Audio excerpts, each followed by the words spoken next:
Ryan's Fourth Ward polls. Everyone called it Gunner's Hall. It wasn't just a polling place. It was the nerve center of Baltimore's most violent cooping operation.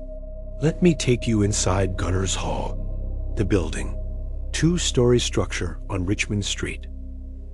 First floor tavern, second floor rooms for rent, cellar listed as storage.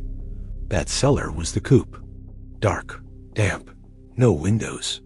One heavy locked door. During elections, it held anywhere from 10 to 30 men crammed together on a dirt floor, chained if they tried to escape. The drainage system wasn't for water. It was for blood and vomit, because the beatings were severe and the laudanum made people sick. The first floor tavern transformed on election day.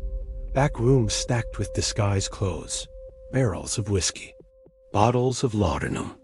Everything needed to drug victims and keep them moving between polling places. The second floor was where George Herring operated, the Fourth Ward boss. He controlled everything. Which victims were grabbed, how many times they'd vote, what happened to them afterward. Outside the front door sat the actual voting booths, technically a public space. In reality, controlled entirely by Herring's gang. Armed men at the entrance. Legitimate voters for the opposition were turned away or beaten. Cooping victims were guided straight through. October 3, 1849.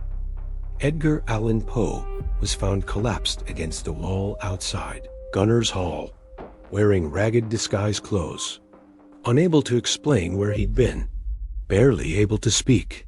Joseph Walker, who found him, knew immediately what it meant. Poe had been in that cellar, drugged, beaten, forced to vote over and over. And when the polls closed, the gang threw him out, left him against the wall of Gunner's Hall, where they dumped all the other used-up cooping victims. The only difference? Poe was famous, and someone recognized him before he died. Gunner's Hall wasn't just where Poe was found.